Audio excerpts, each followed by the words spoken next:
Sezno. The Sex Pistols invented the diss track. I'm using this as a prompt to express my thoughts on a couple of things. What I believe a diss track is and what constitutes one, and tie that into the importance of the Sex Pistols in the history of songwriting.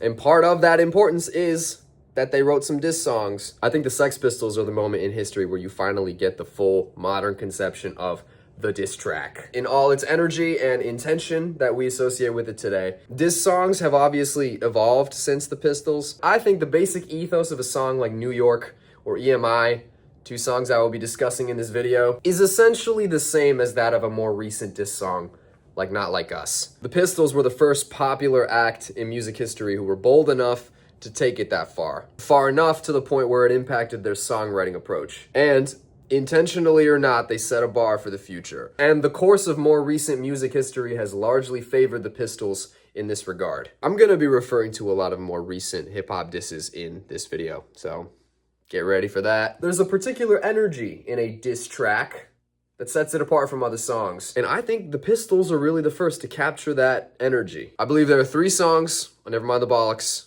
that are diss tracks. And I believe these to be Liar, New York, and EMI, with New York especially being the one that, for me, most resembles a modern diss track. But I will not get to those yet. I should clarify why I think the Sex Pistols are a line in the sand, and offer some of my caveats on what I think makes a diss track. The Wikipedia entry for diss music has a section on the history of the diss song and provides a number of early examples of the concept, going as far back as Yankee Doodle. But I think some of the earlier songs that get named on this list are a stretch, because in one way or another, they're not exactly diss tracks. First, there is a difference between a song that is disrespectful and a diss track. There is many a disrespectful song to be found from every decade. Mozart wrote insulting scatological songs. I mean, what is Like a Rolling Stone about? It is just a guy going, "Look at you. You are fucking pathetic. How does it feel? Once upon a time, you dress so fine." But a diss track is its own category of song. Not every disrespectful song is a diss track. A defining characteristic of a diss track is that it is directed at a specific person or entity, and that it does so unapologetically. Yankee Doodle, for instance, is a loyalist song from the days of the American Revolution. It satirizes the patriot colonists who wanted independence from the UK. It satirizes the Yankee as a stupid and superficial person who falsely believes that they're sophisticated. Yankees suck. The song is disrespectful and aggressive towards a particular group of people, but to me, this is not a diss song, because it's a caricature more than a direct attack on anybody specific. It is going after too wide a group. But another caveat though, just because you refer to a specific person or you direct a statement at somebody in your song, that doesn't necessarily make it a diss track either. As another example, right? Sweet Home Alabama is sometimes referred to as a diss song. The argument being that the song is a response to a couple of earlier songs by Neil Young. Our dear friends in Leonard Skinner felt disrespected by Neil Young's words about the South, and in Sweet Home Alabama, they name check him. They devote 4 lines of a verse to him. But Sweet Home Alabama is not a diss track. My reasoning here is that Sweet Home Alabama is not about Neil Young. It's about Alabama. And the verse about Neil Young is only one manifestation of the real theme of the song, which is pride in the South and Alabama. The reference to Neil Young is disrespectful. It refers to him by name. It mocks a specific song of his. But the whole thing is not a diss song because it's not a calculated attack. The song is not enough about Neil. It's more like there's a party in Alabama and everybody's like, "Yeah, Sweet Home Alabama." And then there's a dude in the back who's like, "Oh yeah, fuck Neil Young." And everyone goes crazy. That is my interpretation of Sweet Home Alabama by Leonard Skinner. Thank you very much. Point being, there is a difference between a song that has veiled references or even the occasional jab and the phenomenon of a diss track as we all understand it in 2025, where a song is defamation. There is no attempt at subtlety and the person being targeted is made extremely clear, but also with an artfulness on how the song addresses and characterizes the target. A diss track is a weapon. A notable example from the rock tradition that predates the Sex Pistols is John Lennon. Lennon had a few of the song is weapon variety. I could bring up Sexy Sadie. I would actually argue that And Your Bird Can Sing is a diss song. I mean, what does he say in that song? First verse, "You tell me that you got everything you want and your bird can sing, but she don't get me. But I think the obvious Lennon song to talk about here is How Do You Sleep, which is a post-Beatles solo Lennon song about his old pal Paul McCartney. Even John and Paul's period of like spats at each other was never an all-out war in the sense of like a modern battle rap situation, but John definitely wrote songs that were deliberately intended to insult a specific person. And How Do You Sleep brings some of the traits and artistic strategies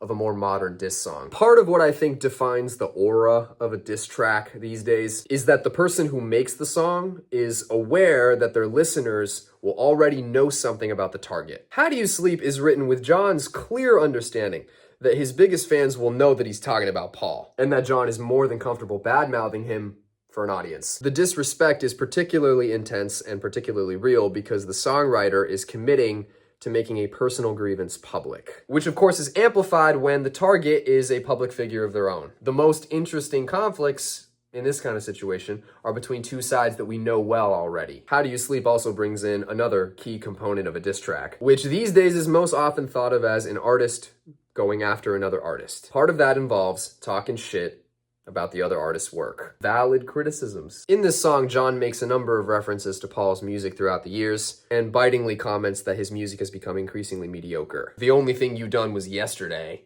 and since you're gone, you're just another day. Those lines, of course, being puns on McCartney songs, as well as the sound you make is music to my ears. Can't get any clearer than that. And these are, of course, some of the same strategies that we find all the time in recent hip-hop disses, in which the disser, to seek legitimacy for their argument, goes after the creative output of their target. I think of Jay-Z on Takeover, saying that Nas has a one hot album every 10-year average. And also Kendrick on Euphoria addressing Drake. My first one, like my last one, is a classic. You don't have one.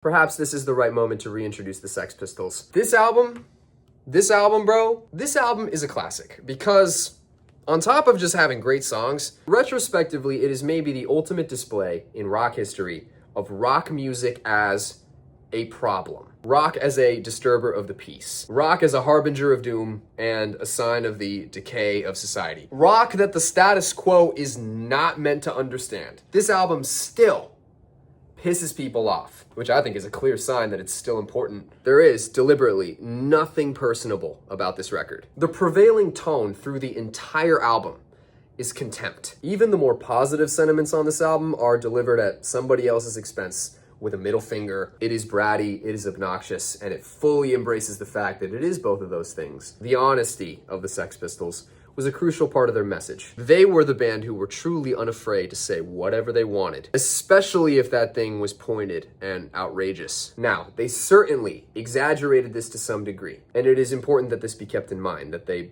wanted to be perceived this way, and they played it up. But I think you'd have to say that they were authentic, and this had an honest impact on the songs that they actually wrote. By writing the most outrageous songs that they could think of, they set a new bar for how you could attack somebody in a song. Some of the attacks on Nevermind the Bollocks are fairly general. No Feelings, Problems, 17. To me, these are all kind of like general middle finger songs. God Save the Queen, Anarchy in the UK, the two classics, are both indictments of the then current situation in the UK. Bodies does a great deal to disparage a particular woman who they actually knew.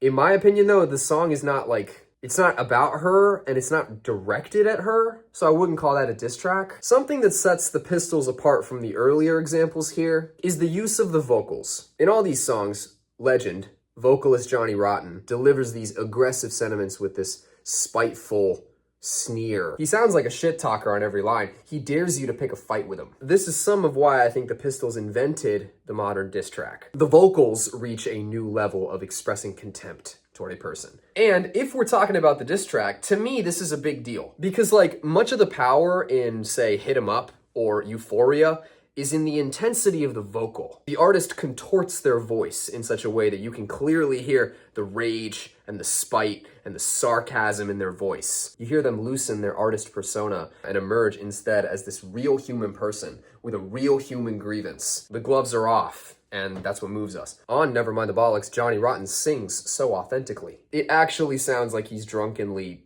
slagging somebody off. Like John Lennon sang some nasty things about people, but he never vocalized as nasty as John Lydon. Though Lennon, of course, sounds, raw and spiteful on How Do You Sleep, but to me, it's Johnny Rotten who's closer to the brutally honest, taunting, gleefully ugly character that people bring to like a modern battle rap song. This brings me to the 3 songs on this album that I think are diss tracks. Liar is like the vaguest of the 3 in its intended target, but the song is mostly about their manager, Malcolm McLaren, who is famously shady and dishonest. The song's lyrics are sung directly at a certain individual and are extremely accusatory. To call someone a liar, powerful word, and make that the chorus of your song is a pretty intense gesture for the time. The bridge includes this more personal perspective that deepens the diss by demonstrating how well the speaker actually knows the liar. I know where you go, everybody you know, I know everything that you do or say, so when you tell lies, I'll always be in your way. This is a clear tactic that rappers employ in diss tracks these days, seeming to say, my disparagement of you is justified because of how well I know you in real life. Like,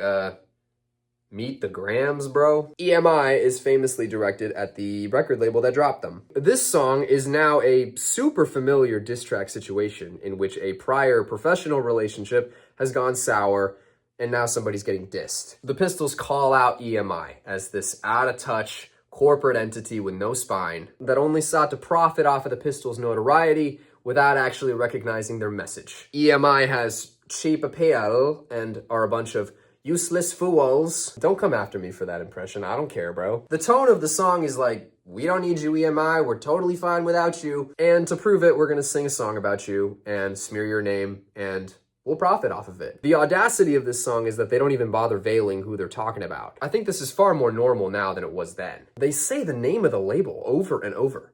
A name with like quite a reputation, and they make it the chorus of this incredibly catchy tune. It carries that not like us energy of like, this is a banger and we're all dancing to your downfall. So the song that really inspired me to make this video is New York, which I think is the consummate rock and roll diss track. This is an appallingly nasty song. There is so much spite in this song. It is mostly directed at the New York Dolls, though it probably extends to the early punk scene in New York at large. The Pistols had a complicated relationship with the Dolls. The manager, mentioned earlier, before managing the Pistols, had managed the Dolls. The Sex Pistols were assumed and accused of being influenced by the proto-punk and early punk scenes in New York City. Outwardly, they heavily denied this, but it was ultimately true that they were musically influenced by the Dolls. The New York Dolls were immensely influential. I shouldn't have to tell you that. They came onto the scene with the glam wave, but by the time the Sex Pistols arrived, they were a mess of drugs and wasted potential, and the Sex Pistols did not want to be associated with them. The general sentiment of New York is that everything about the New York Dolls is passé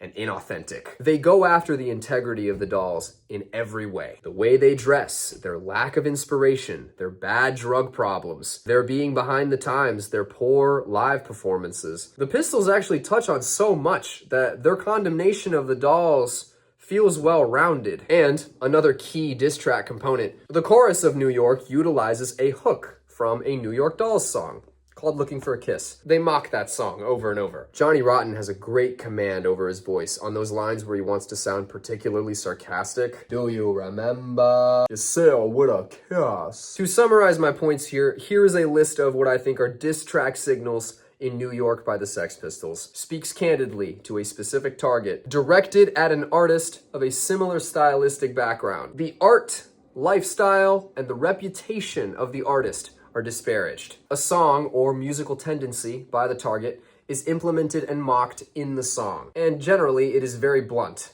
and very profane. This is a rude song, dude. If you know this song, you know that there's stuff in there that I can't say on camera. Though I will say, you're condemned to eternal bullshit. That's gotta be one of the best diss track lines of all time, dude. As a different demonstration, the funny thing is that what the Sex Pistols say in this song about the New York Dolls is largely the same stuff that in a much different conflict 50 years later, Kendrick Lamar would say about Drake. I hate the way that you dress. You are fake. You are inauthentic. You are uninspired. You are washed up. We can all see it, and it's getting sad. You are addicted to drugs. We are tired of hearing from you. Now, are all the great diss writers since 1977 like students of the Sex Pistols? I doubt it, but the Sex Pistols undeniably influenced musical history at large. There is a before and after in terms of what you can get away with saying in a song, and what a song can be used to express in every detail of its lyrics and music. The Pistols delivered a precedent on how disrespectful and crude you could be in a song, but also how to do that in an artistically powerful way. Because I forgot to mention, I love all these songs. I love the whole album. I love the Pistols, dude. Everybody needs to hear this. Like, a person's understanding of music history is skewed without hearing the Sex Pistols. I have plenty more thoughts on the Sex Pistols and will likely return to them in the near future. If you made it this far, thank you for watching. More essays, more videos, soon enough. Love you, bye.